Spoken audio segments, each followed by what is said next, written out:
Hello everyone, it's Nick here, back again in the hot seat as we look at Q-Boy on the ZX Spectrum 48K, published by Codemasters in 1992, also come out on the Commodore 64. Now, if you've seen my review of Wacky Darts, or you're familiar with that game, you'll see some of the graphics look quite familiar, especially that guy in the bottom right, as we put it onto the right joystick. Yeah, the year after that come out there. It's not as famous as Steve Davis Snooker, which came out on the ZX Spectrum. That was from 1984, so there's no big name behind this, no licensing. Steve Davis Snooker is more popular by CDS Microsystems, so we'll see how that compares to this one. Wacky Darts, no, Q-Boy. Q-Boy this time. There's a few snooker games on the Spectrum. Some play a lot better than others, but to my knowledge, I think this is the only second one we're reviewing. You can select either snooker or pool, but we'll go for snooker. It randomises your computer opponents. So which one will we get? All got different skills. Yeah, we're playing Mad Harry. What could possibly go wrong? He does look a little bit mad. So yes, it works better with darts, this guy going loopy. Watch the review for Wacky Darts. We don't need this sort of thing. In a snooker, it's just a smartly dressed gentleman who's the referee. Now, we position the cue ball. Then we decide whereabouts we're going to hit it with these crosshairs. Now, we're on this box here with the yellow border on. We can decide which part of the ball we want to hit. Next one is the power gauge, which I'll get onto there. You can go up or down with the power. And the last box is if you want to restart the game. So it's an okay break, sort of. Now, I'm Nick, he's Harry. There he is thinking about things. So I think he's going to try and pot something in that. Well, that was a good shot. That was pretty good. So the AI on this game looks pretty nifty. Actually, I think it's a bit too nifty. So this came out in 1992, so right at the end of the Spectrum's run, really. So I don't know how many of this would have sold. Hang on a minute. This guy's too good. Is this one of the best guys in the game? It's nice presentation. It's good graphics of that animated character walking around the screen. Steve Davis Snooker didn't have that. Right, so let's position the crosshairs where I want to aim it. This isn't very precise. Let's see if I can do something at least. In, it's in, right, okay. So we've potted a ball, so it isn't complete disaster. See if we can get the black into the centre. Go in. Will we win this fray? Oh, that was close. That was pretty close. A red-black would have been quite important. Now, it doesn't look like he's going to miss much by the looks of things. So, yeah, you have to put all the reds, then all the colours in the correct order. Was that a foul? I thought he was going for a colour then, wasn't he? It was a foul, good. So, points to me. Nick 5, Harry, when that guy goes off, 6. So, it's quite close. Now, I'm finding this crosshairs quite hard to aim with the joystick. I don't know if it's better with keys. It's not very precise. And in snooker, you need a precise angle to actually get stuff. So I prefer the aiming system on Steve Davis's snooker. Although the presentation on this one is heaps better. I think the playability on Steve Davis is better. There we go. So, better presentation on this. Slightly worse gameplay. But I might get the hang of it as we go on. The balls always seem to run a bit fast on both games. Maybe the bays is super fast from some strange country I don't know about. Super fast. Oh no, I'm going to get thrashed here. You see your break there in the top left. It's adding up who's getting the highest break prize. I think I made that up. There's no high break prize here, but it lets you know how far you got. So 5 plays 14. There's still quite a lot on the table. So this is impossible to aim. Come on. Maybe keyboard would have been easier. Is that the right angle? I need to zoom in. You can't zoom in. No, that was miles away. And I've just potted the blue. Oh dear, it's carnage here. Foul. 5 points to Harry. I didn't need that. Maybe I can get points by just doing snookers and getting points off the other guy. Right, he's aiming for that pocket. And he's missed it for a change. That's a bit of luck. Right, what can I go for? Now, there is a bit of colour bleed when balls are close to each other. So look at the pink and the yellow next to each other. There's a bit of yellow overlapping onto it. Right, I must be able to get this in, surely. Crosshairs, come on. Well, Wacky Darts was easier to aim than this. Is that going to be... Oh, is that going to be right? I'm getting a bit fed up now. In. Please go in. We'll decide our power. Not much power, so it'll just drop in, I think.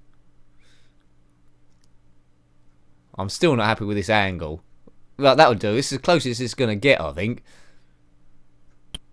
In. Good. Right. Now what? The blue looks like a good one. This is almost impossible to aim at. Is that the right angle? I don't... Hope for the best.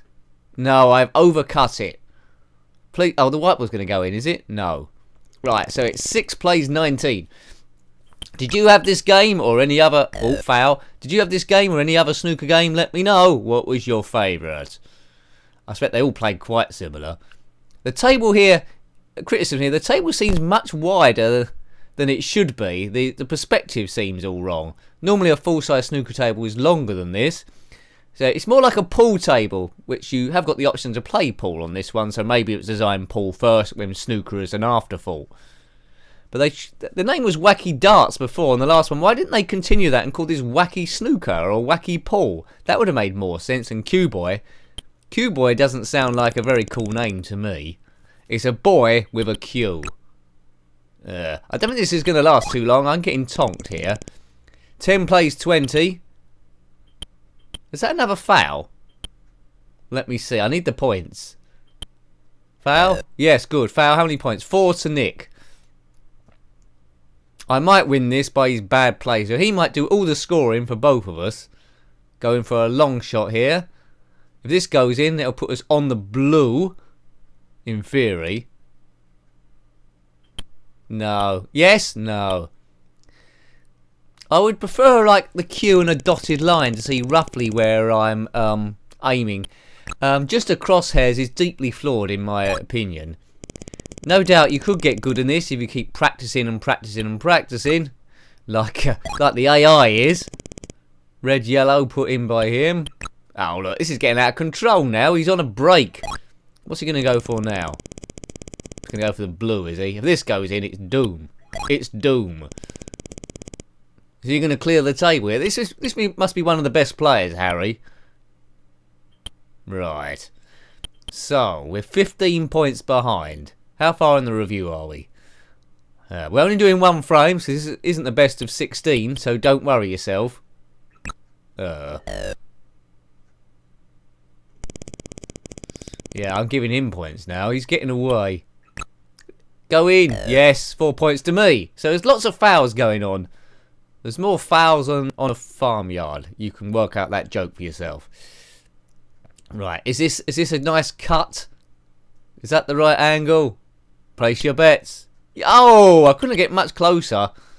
Why didn't that go in? The pockets are nice and big here, so you only have to get roughly the right angle, as he just did there. What's he going to do? Blue? Long blue, I think. No. Yes. Going for the blue. It's a tricky shot. Made to look extremely easy by Mad Harry. Wonder how mad he is. You don't get many mad snooker players, do you? 40 plays 18. I think this game's lost, but at least we're seeing how it plays. That guy walking around the table I liked first of all, but now he's annoying me slightly. But that animated well as it is, as he makes up his mind what to do, and it does separate it from other games. Codemasters always try to add a bit of style to it, and although I'm finding it personally impossible to play, graphically it does look very, very nice. The presentation is brilliant for an 8-bit game, but really has no place being released in 1992. If they released it 4 years earlier, it would have gone down as a classic, no doubt, but they've missed the boat. I don't think this would have sold many. Codemasters. Did you have this one, as I say? Commodore 64 or anything, really? Right, I'll put the crosshairs over here then. That might be better. Aim past the ball. That might be the right thing to do. That's the wrong thing to do. Is that going to go in? No. If I was on a real table and done that, I'd be escorted off the premises. I think, Nick, you've drunk too much. You have to be drunk to do that. See, look, that's the way to do it. A nice cut in by Mad Harry as he gets even further away. So we haven't got too many more reds left here. Right, 1 red left. They've done brown quite well, because brown's not on the colour palette of the Spectrum, so I think they've done maybe red and green checks. Green is a different colour to the actual base of the table, so they've done well. I'm not quite sure how they've done that. Maybe done the old bright 1, if you're familiar with programming. So you can see the green ball. Just. Okay, right, there's 27 points left on the table. So I need snookers, I think. Oh dear, is that going to go in? That's 1. So 4 points to me. So there's only 27 on the table. I'm on 22, and he's on 50. So I'm, what, 28 behind. So I'm 1 short if I get all the balls, which I won't. Let's try and do a snooker here. I'll do a soft shot. I'll try and screw the ball back a little bit to try and get behind the brown, and we'll just hope for the best. Will it work? Well, it's going to work better than my potting anyway, right? Please go in a snooker. This looks like it's going to work out quite well. See, now he hasn't got clear sight of the yellow. Get out of that one, big nose, which he doesn't. He does a pooling. Good. Is that a free ball? A free ball is when you can't hit both sides of the ball after a foul by the other player. I'm not sure that's that advanced to do that. Right, let's just try and pot the thing. Or maybe do another snooker. If I can get the cue ball behind those pink and green somehow, that might work.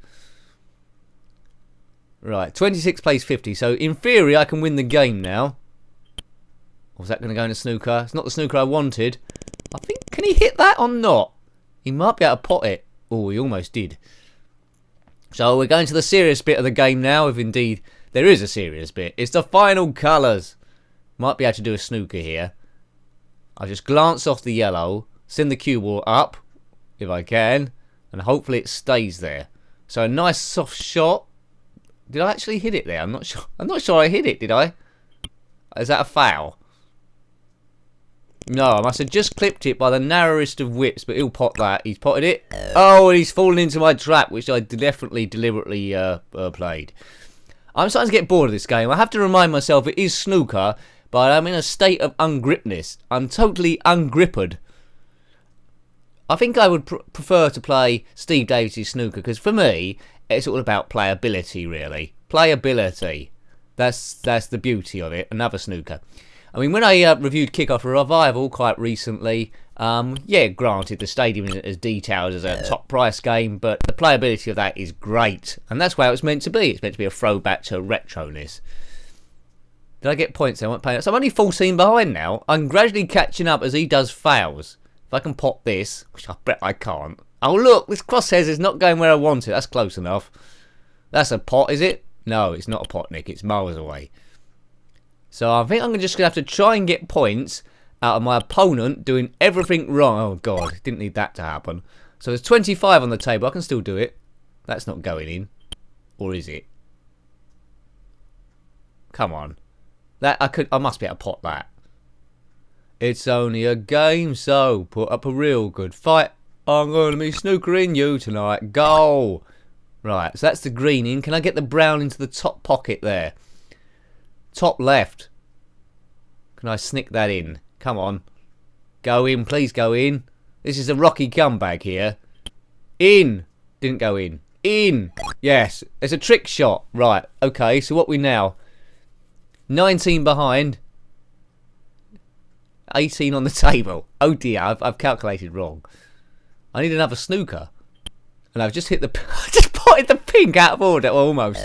That's not good. I think I've muffed up now. Is he going to clear the table? Well, it's been appalling by me, but it's my first goal. And I've got 43 points. I think some of those I even scored. Yeah.